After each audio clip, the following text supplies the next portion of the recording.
انما الاعمال بالخواتیم، اعمال کا دار و مدار خاتمے پر ہے، کہ انسان کا خاتمہ، جس کام کا اختتام اچھا ہو وہ عمل بھی اچھا ہوتا ہے۔ اگر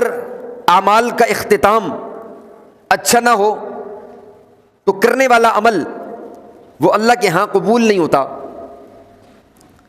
اس کی مثال آپ یوں لے لیں، پورا مہینہ رمضان المبارک میں ہم عبادت میں مگن رہتے ہیں، اللہ کی عبادت کرتے رہتے ہیں،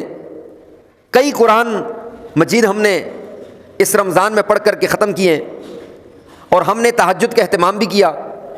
ہم نے ذکر و اذکار کا اہتمام بھی کیا، لمبی لمبی دعائیں اللہ سے مانگی، لیکن جیسے ہی چاند نظر آتا ہے ہم فضولیات میں اپنا وقت برباد کر لیتے۔ ہم بجائے اللہ سے مانگنے کے ہم بازاروں کا چکر لگاتے ہیں، اور بعض لوگ ایسے بھی ہیں، بلکہ ہر مسجد میں لاکھوں لوگ ایسے ہوں گے مختلف مساجد میں کہ جنہوں نے اعتکاف کیا ہوگا، 10 دن اللہ کے مہمان بن کر کے وہ اللہ کے گھر میں رہے ہوں گے، لیکن جیسے ہی چاند نظر آئے گا انہیں مبارکباد دی جائے گی، ان کی عزت افزائی کی جائے گی، ان کو رسپیکٹ دی جائے گی، ان کو ہار پہنائے جائیں گے۔ وہ باہر نکل کر چپل خریدنے کے بہانے، کپڑے اٹھانے کے بہانے، داڑھی منڈوانے کے بہانے، بال بنوانے کے بہانے، وہ بازار کے اندر اپنی اس عبادت کو جو 10 دن کے اندر بالخصوص انہوں نے کی ہوگی اس کو ضائع کر کے آ جائیں گے۔ حالانکہ رمضان المبارک سے پہلے خریداری کر لیتے، کپڑے خرید لیتے، چپل خرید لیتے، تمام تر چیزیں خرید لیتے، تو رمضان المبارک کے مہینے کے اندر بازار کے چکر نہ لگانے پڑتے۔ رسول اللہ صلی اللہ علیہ وسلم کا ارشاد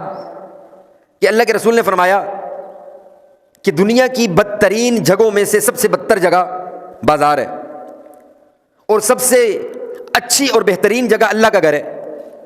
اب ہم اللہ کے خوبصورت گھر سے نکل کر، سب سے اچھی جگہ سے نکل کر سب سے بری جگہ میں جاتے ہیں، تو ہمارے وہ اعمال، ہماری وہ نیکیاں وہ ساری ضائع ہو جاتی ہیں۔ قرآن میں اللہ نے فرمایا وَلَا تَكُونُوا كَالَّتِي نَقَضَتْ غَزْلَهَا مِن بَعْدِ قُوَّةٍ أَنْكَاثًا، کہ اے امت مسلمہ کے لوگوں، تم اس عورت کی طرح نہیں بن جانا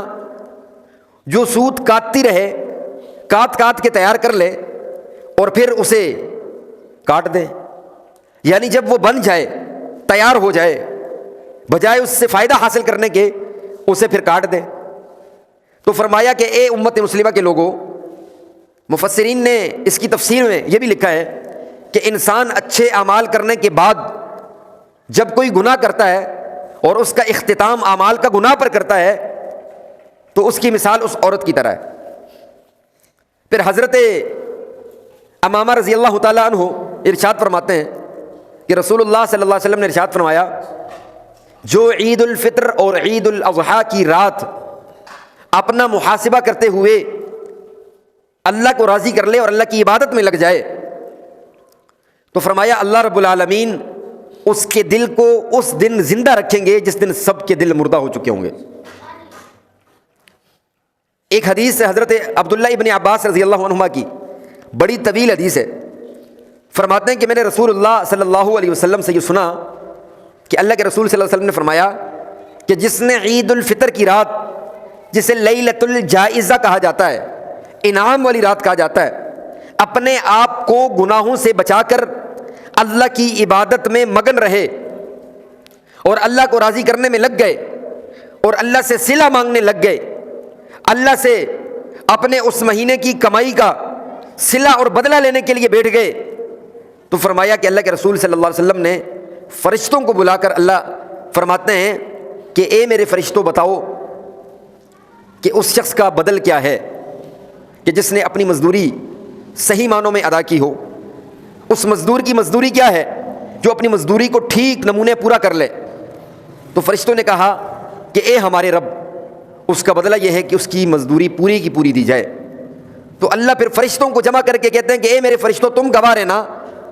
کہ میں رب نے ان کے تمام گناہوں کو معاف کر کے ان سے رضا کا اعلان کر دیا ہے۔